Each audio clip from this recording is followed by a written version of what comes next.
The intelligence report landed on Albert Speer's mahogany desk with the weight of destiny itself. As Reich Minister of Armaments and War Production, he had grown accustomed to sobering statistics, but the numbers before him on that gray October morning in 1944 defied comprehension. The United States had produced 96,000 aircraft in a single year, more than the entire Luftwaffe had ever possessed. Speer pushed back from his desk in the Reich Ministry building, his architect's mind immediately grasping the geometric impossibility of Germany's situation. The man who had once designed grand monuments to the thousand-year Reich now faced the mathematical certainty of its collapse. Through his office window, he could see the bombed-out shells of Berlin buildings, stark reminders that American industrial might was already raining down upon the fatherland. The report, compiled by German intelligence from captured Allied documents and aerial reconnaissance, painted a picture of industrial capacity that seemed almost fictional. While Germany struggled to produce 25,000 aircraft annually with its stretched resources and bombed factories, American production lines churned out machines of war with assembly line precision that would have impressed Henry Ford himself. Speer had always prided himself on efficiency. As Hitler's favorite architect turned munitions czar, he had orchestrated remarkable increases in German production despite Allied bombing campaigns. His rationalization of German industry had squeezed remarkable output from limited resources. Yet now, staring at these figures, he understood that efficiency could not overcome the sheer scale of American industrial might. The numbers told a story of two different wars. Germany fought with the industrial base of a European power, impressive by traditional standards, but woefully inadequate for total war against a continental economy. The Americans had transformed their peacetime industrial capacity into a war machine of unprecedented scale. Detroit automobile factories now produce tanks and aircraft engines. Shipyards that once built pleasure craft now launched Liberty ships at a rate of 3 per day. As he studied the breakdown of American production, Speer realized that Hitler's greatest miscalculation had not been military strategy or political alliances. It had been economics. The Fuhrer had gambled that German military superiority and speed could overcome material disadvantages, but 1944 had proven that superior numbers would ultimately triumph over superior tactics. The architect in Speer appreciated the elegant logic of American mass production. While German craftsmen still hand-fitted aircraft components with Teutonic precision, American workers assembled standardized parts with mechanical efficiency. Quality had been sacrificed for quantity, but in total war, quantity possessed its own quality. Speer walked to his office safe and withdrew other classified reports he had been collecting throughout 1944. Soviet tank production exceeded German output by 4-1. British Spitfire production had reached levels that rendered individual aircraft almost disposable. The Reich was drowning in an ocean of enemy materiel, and no amount of German engineering excellence could bail them out. That evening, as air raid sirens wailed across Berlin, Albert Speer understood with crystalline clarity what he could never speak aloud. Germany had lost the war not on the battlefield, but in the factory. The question was no longer whether they would lose, but how long the dying would take. 3,000 miles away from Speer's troubled contemplations, the Willow Run plant outside Detroit hummed with 24-hour activity. The massive Ford facility, stretching over 3 million square feet, had been converted from automobile production to aircraft manufacturing with typical American pragmatism. Here, in the heartland of American industry, the reality behind Speer's nightmarish statistics took tangible form. Charles Sorensen, Ford's production chief, walked the assembly line with the satisfaction of a man witnessing industrial history. The plant produced one B-24 Liberator bomber every 63 minutes, a rate that would have seemed impossible to European manufacturers. Workers, many of them women who had never seen the inside of a factory before Pearl Harbor, riveted aluminum sheets with precision that rivaled seasoned craftsmen. According to wartime production records maintained by the War Production Board, American aircraft production had achieved what economists would later term miracle statistics. The transformation of American industry from peacetime to wartime production represented the largest industrial mobilization in human history. Factories that had produced consumer goods now manufactured instruments of war with relentless efficiency. The secret lay not in revolutionary technology, but in revolutionary thinking. American industrialists had applied mass production principles to weapons manufacturing with results that staggered both allies and enemies. Henry Kaiser's shipyards reduced the construction time for Liberty ships from 300 days to 42 days.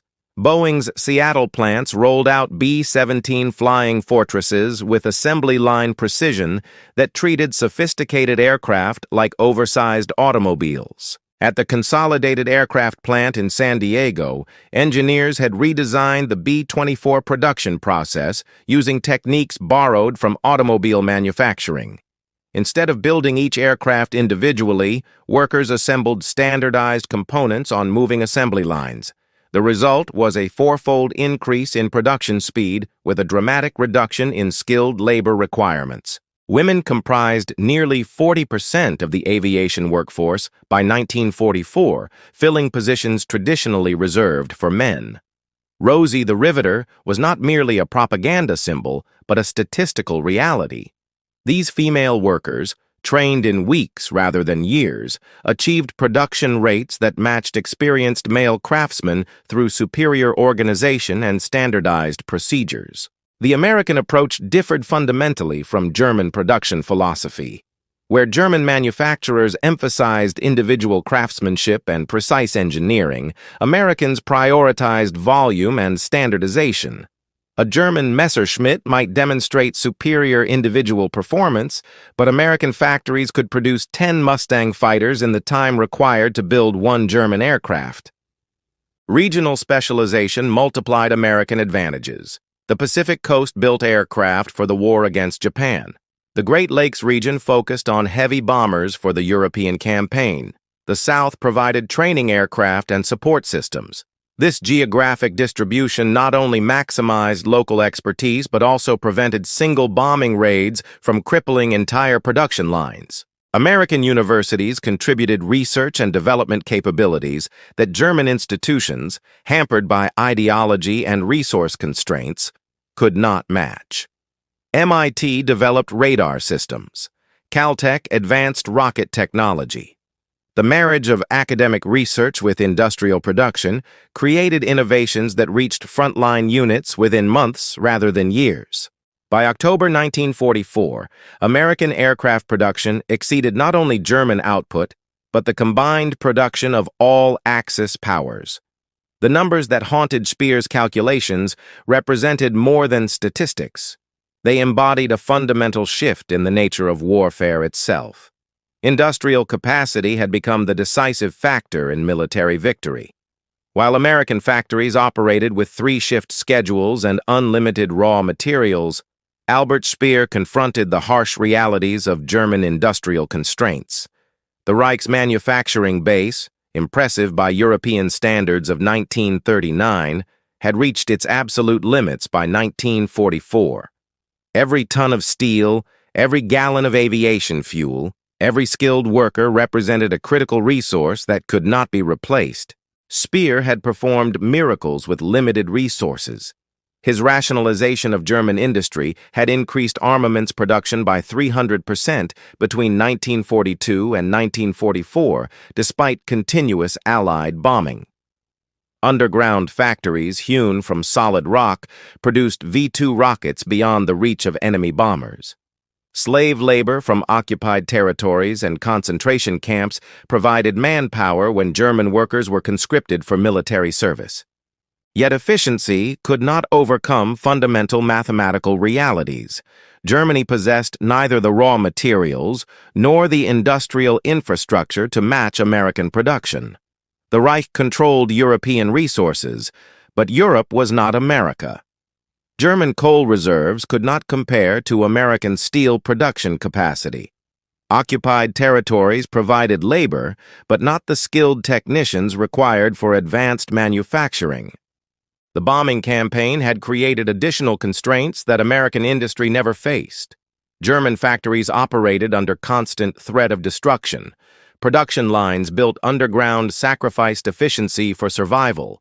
Skilled workers spent hours in air raid shelters instead of at their machines. Transportation networks, repeatedly bombed and repaired, created logistical nightmares that American manufacturers never contemplated. Speer's files contained detailed analyses of German production bottlenecks that revealed the impossibility of competing with American output. Aluminum shortage limited aircraft production, regardless of factory capacity. Synthetic rubber production, despite impressive German chemistry, could not replace natural rubber supplies cut off by Allied naval blockade.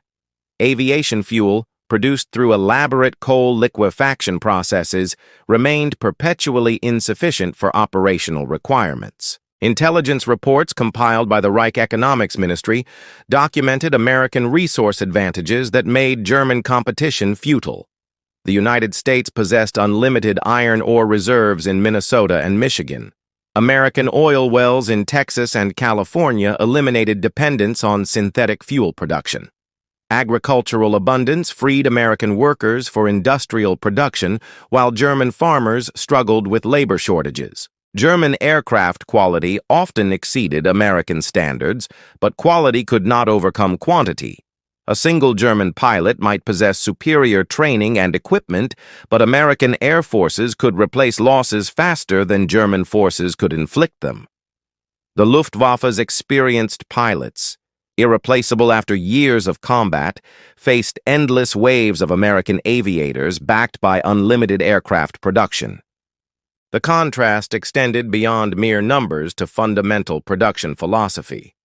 German engineering emphasized precision and individual excellence. Each Messerschmitt represented countless hours of skilled craftsmanship. American mass production treated aircraft as standardized products assembled from interchangeable components. The difference in approach reflected deeper cultural and economic realities that favored American methods in total war. Speer understood that German technological superiority in specific areas could not compensate for overall industrial inferiority. Jet aircraft and V-weapons demonstrated German engineering excellence, but consumed resources that could have produced conventional weapons in greater numbers. Innovation without industrial capacity to support mass production remained academic exercise rather than military advantage. By late 1944, German industry operated at maximum theoretical capacity while American production continued expanding.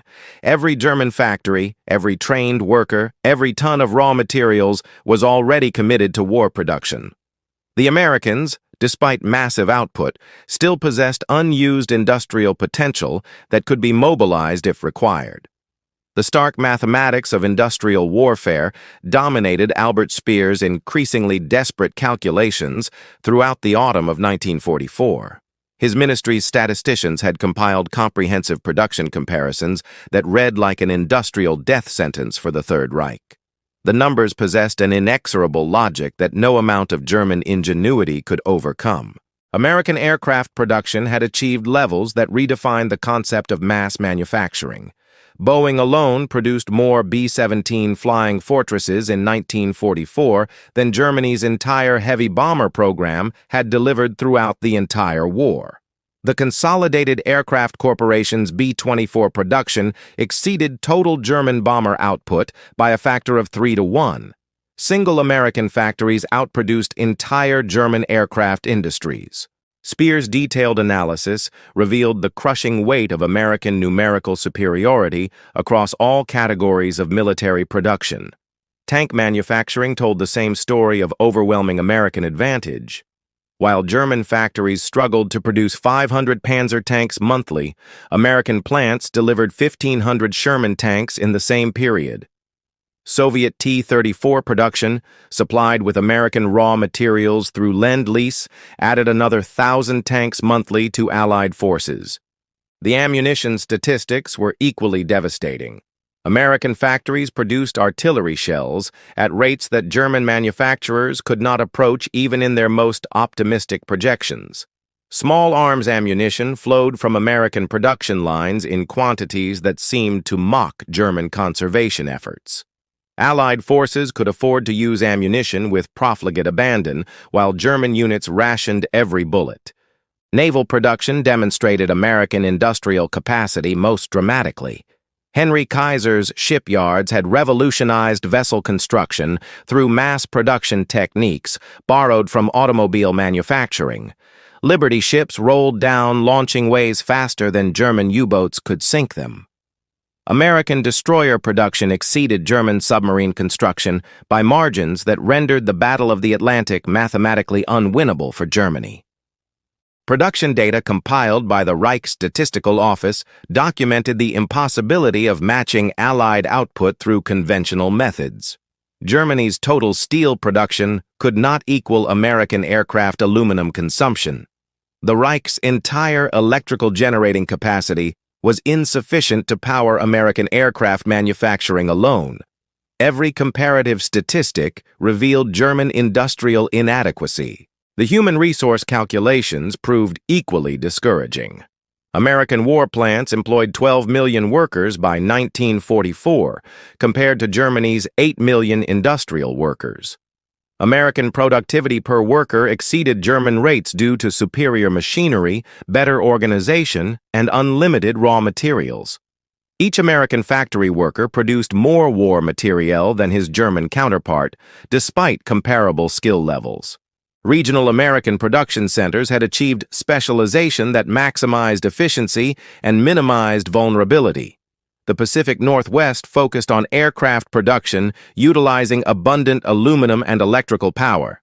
The Great Lakes region specialized in heavy manufacturing using local iron ore and steel production. The South provided textile manufacturing and training facilities.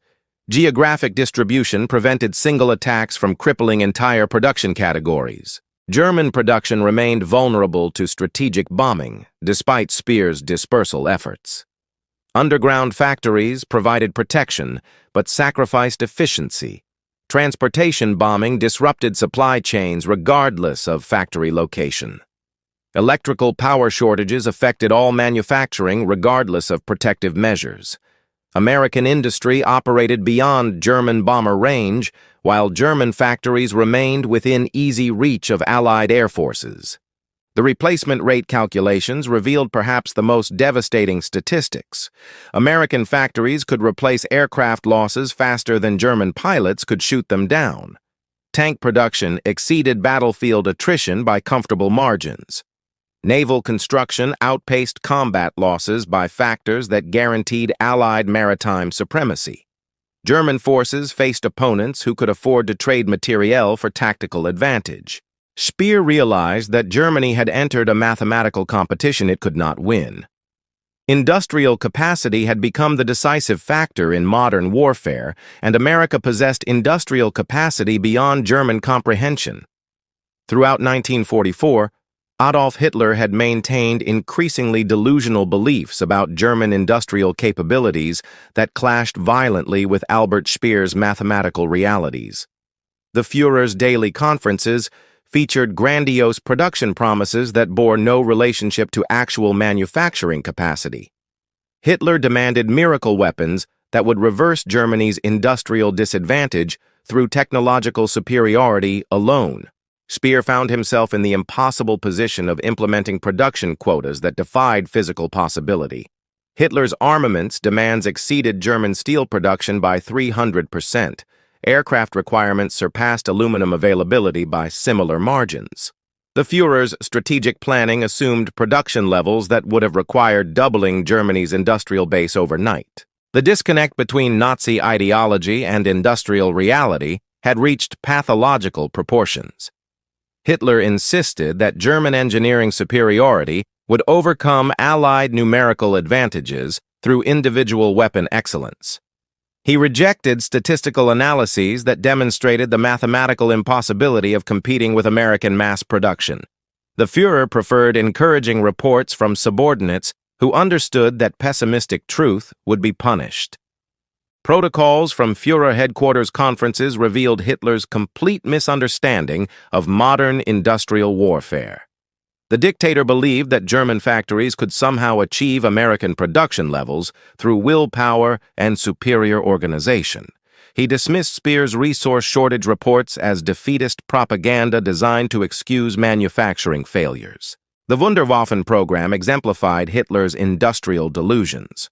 Germany invested enormous resources in jet aircraft, rocket weapons, and advanced submarines that consumed materials desperately needed for conventional weapons production. A single V-2 rocket required resources equivalent to 20 conventional aircraft.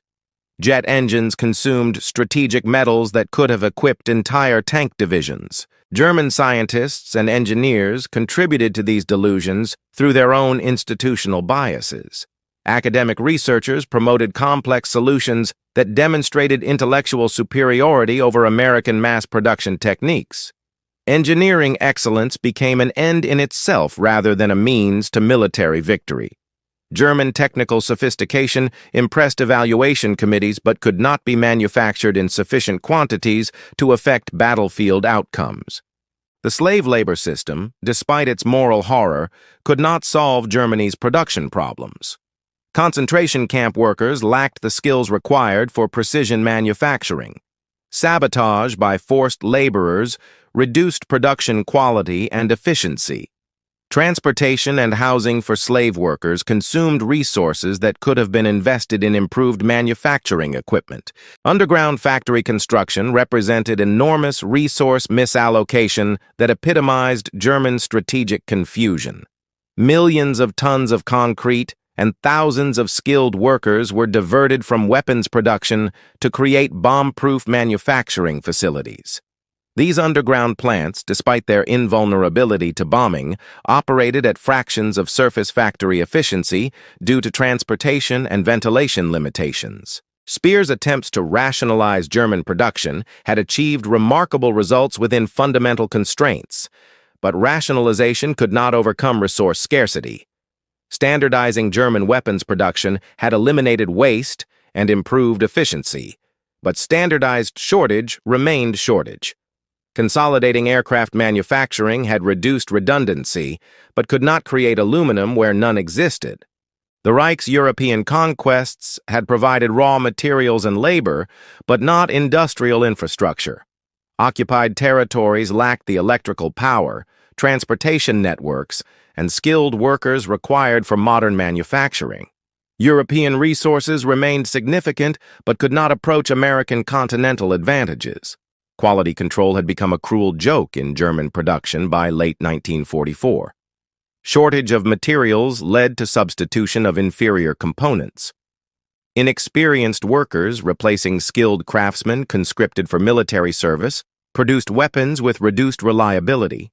German equipment retained reputation for excellence, but increasingly failed to live up to traditional standards. Hitler's refusal to acknowledge industrial reality created a parallel universe where German production would somehow overcome Allied advantages through superior will and organization. This fantasy prevented realistic strategic planning and diverted resources into impossible projects that weakened rather than strengthened German military capabilities. The autumn of 1944 marked the peak of American industrial mobilization, a moment when the theoretical capacity described in Albert Speer's intelligence reports translated into overwhelming battlefield superiority. American factories had not merely achieved remarkable production statistics, they had fundamentally altered the nature of modern warfare through sheer industrial supremacy. The Boeing plants in Seattle exemplified American manufacturing triumph. The company's workforce had expanded from 4,000 employees in 1939 to 50,000 workers in 1944. Production lines that had never existed before Pearl Harbor now delivered 4-engine bombers with clockwork precision. Each B-17 Flying Fortress represented 47,000 individual components assembled by workers who had learned their trades in wartime training programs lasting mere weeks. Consolidated Aircraft's San Diego facility had become a monument to mass production efficiency.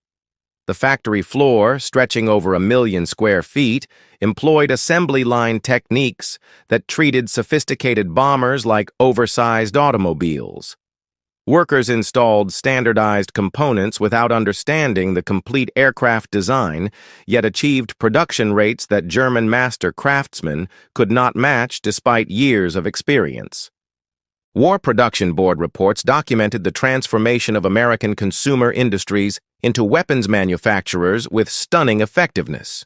General Motors had converted automobile production lines to tank manufacturing without significant retooling delays. The same precision that had produced Chevrolets now delivered Sherman tanks to European battlefields faster than German forces could destroy them. The Willow Run plant represented Henry Ford's ultimate assembly line achievement. The massive facility produced B-24 Liberator bombers using techniques that revolutionized aircraft manufacturing. Components arrived at precisely timed intervals, workers performed specialized tasks with mechanical precision, and completed aircraft rolled off production lines every hour around the clock. Ford's industrial philosophy had achieved its perfect expression in weapons production. Regional specialization had created an integrated national production system that maximized American geographic advantages. Pacific Coast shipyards utilized local aluminum supplies and hydroelectric power to build aircraft carriers faster than Japanese forces could sink them. Great Lakes steel mills provided raw materials for tank production in Detroit and Chicago. Southern textile mills supplied parachutes and uniforms for armies that had grown beyond pre-war imagination. American productivity per worker had exceeded all international comparisons through superior organization and unlimited resources. Each American factory employee produced more war material than counterparts in any other nation due to better machinery, efficient workflows, and abundant raw materials. The combination of American organizational skills with continental resources created manufacturing capabilities that defied traditional industrial limitations. The logistics network supporting American production represented achievements equal to manufacturing itself. Railroad systems delivered raw materials and components with precision timing that eliminated warehouse storage requirements. Trucking networks distributed finished weapons to ports and training facilities without bottlenecks. The entire continental United States had become a coordinated manufacturing system directed toward military production. Quality control in American factories had achieved consistency through standardization rather than individual craftsmanship. Interchangeable components ensured that repairs could be performed in field conditions using parts from any American manufacturer. While German weapons might demonstrate superior individual performance, American equipment possessed reliability and maintainability that proved more valuable in sustained combat operations. The financial resources supporting American production dwarfed German capabilities even before considering resource availability. American banks provided unlimited capital for factory expansion and equipment purchase. Government contracts guaranteed profits for manufacturers while providing incentives for increased production. The American economy could sustain massive military production without civilian hardship that plagued German society. Research and development capabilities integrated with American mass production created continuous improvement in weapons design and manufacturing techniques. University laboratories developed innovations that reached production lines within months. Corporate research facilities refined manufacturing processes that increased efficiency while reducing costs. The marriage of American science with industrial capacity produced technological advances that Germany could not match despite superior individual scientific achievements. By December 1944, American industrial supremacy had become an established fact that rendered German resistance mathematically impossible rather than merely difficult. As 1945 dawned over a Reich, shrinking daily under Allied pressure, Albert Speer confronted the ultimate consequences of American industrial supremacy with the clarity of a condemned man facing execution.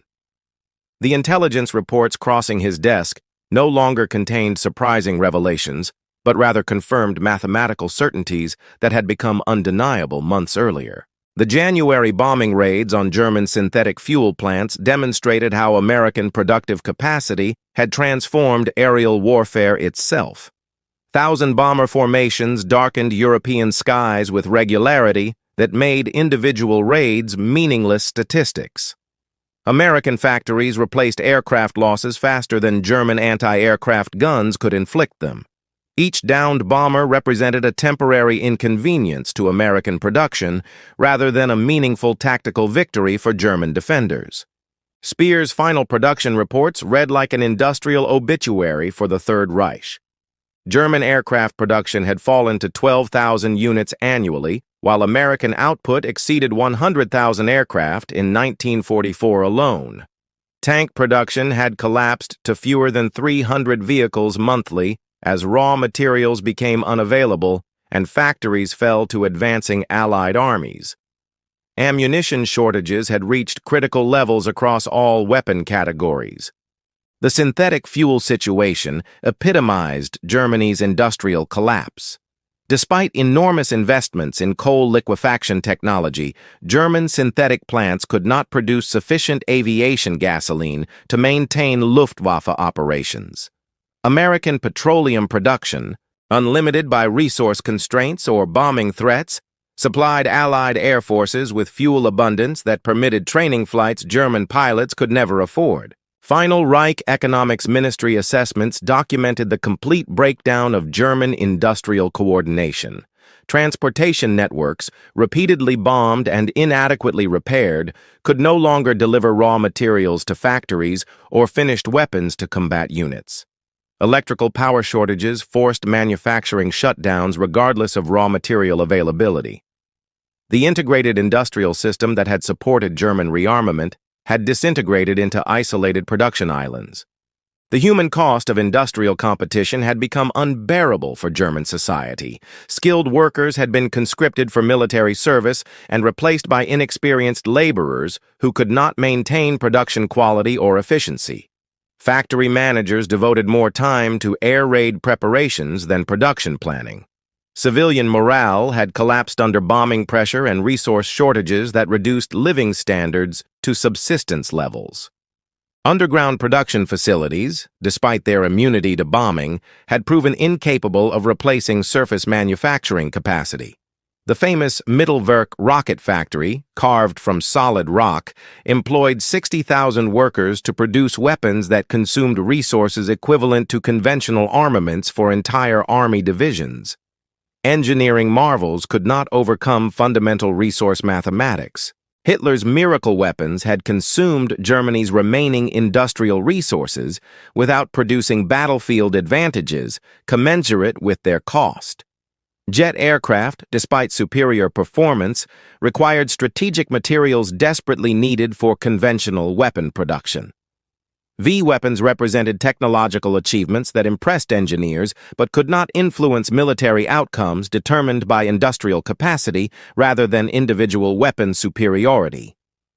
The Eastern Front collapse had eliminated Germany's remaining sources of raw materials and industrial labor. Romanian oil fields, Hungarian aluminum mines, and Czech industrial facilities had fallen to Soviet forces equipped with American machinery and supplied through Lend-Lease programs. German industry now depended entirely on domestic resources insufficient to maintain even minimal production levels. Allied intelligence had achieved complete knowledge of German industrial capabilities through aerial reconnaissance and captured documents. American bombing targets were selected with surgical precision to maximize production disruption. Strategic materials transportation was interdicted with efficiency that demonstrated superior understanding of German industrial vulnerabilities. The Reich's manufacturing secrets had become open books to enemies with unlimited resources to exploit German weaknesses. Speer realized that his architectural training had prepared him to design monuments, not to manage industrial collapse. The man who had planned buildings to last 1,000 years now presided over factories that measured their survival in weeks rather than months. German industrial capacity, painstakingly built over decades, was being systematically destroyed by enemies with productive capabilities beyond German comprehension. The final recognition was not that Germany had lost the war, but that Germany had never possessed the industrial foundation required to win it. In the bunker beneath Berlin during April 1945, as Soviet artillery thundered overhead and American-supplied shells demolished the remains of German industry, Albert Speer compiled his final assessment of the industrial war that had determined Germany's fate. The man who had once believed German engineering could overcome any material disadvantage now understood that industrial capacity, not individual excellence, had become the decisive factor in modern warfare. The mathematics that had haunted Speer since October 1944 had proven inexorable. American production of 96,000 aircraft in a single year represented more than statistical superiority. It embodied a fundamental transformation in the nature of military power. Industrial capacity had become more important than tactical skill, strategic innovation, or individual heroism. Wars were now won in factories rather than on battlefields. Speer's architectural mind appreciated the elegant brutality of American mass production philosophy. While German craftsmen had labored to create individual masterpieces of engineering precision, American workers had assembled standardized components into weapons of adequate quality but overwhelming quantity. The aesthetic of mass production had triumphed over the art of individual craftsmanship because war required tools, not treasures. The Reich's technological achievements, impressive by any historical standard, had proven irrelevant when measured against American productive capacity. German jet aircraft, rocket weapons, and advanced submarines represented engineering excellence that could not be manufactured in quantity sufficient to affect military outcomes. Innovation without industrial infrastructure remained academic exercise rather than military advantage. Historical analyses compiled by post-war investigators would later confirm what Speer had recognized in 1944. Germany had entered an industrial competition it could never win. American resource advantages, multiplied by superior organizational methods and unlimited capital investment, had created productive capabilities beyond German comprehension. The United States had not merely outproduced Germany, it had redefined the concept of industrial warfare. The human cost of industrial inadequacy extended far beyond military casualties to encompass the destruction of German society itself. Cities reduced to rubble, civilians dying in air raids, and an economy collapsed under the weight of impossible military demands represented the price of industrial competition with a continental power, possessing unlimited resources and superior organizational capabilities. Speer's final reports documented the complete failure of German industrial strategy. Dispersal of production had reduced efficiency without eliminating vulnerability. Underground manufacturing had consumed enormous resources while producing negligible output increases. Slave labor had provided manpower but could not replace skilled workers or overcome resource shortages.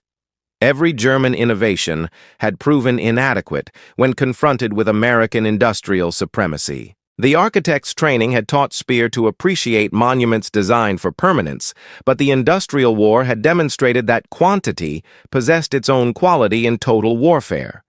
American factories had treated sophisticated weapons like consumer goods, produced through assembly line methods that emphasized speed and standardization over individual excellence.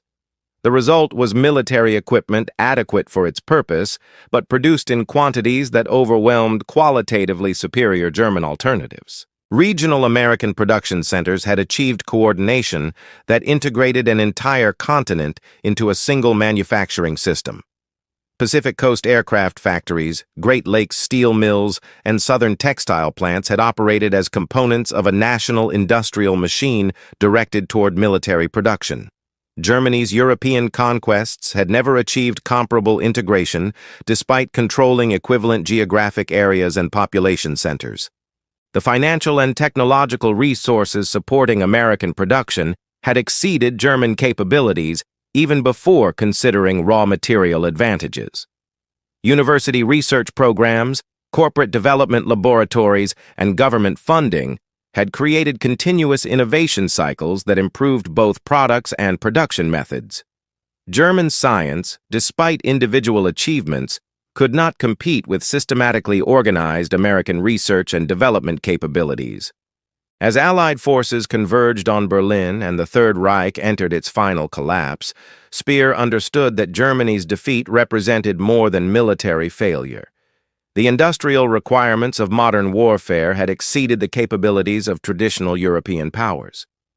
Only continental economies with integrated transportation networks, unlimited raw materials, and coordinated production systems could sustain the material requirements of total war.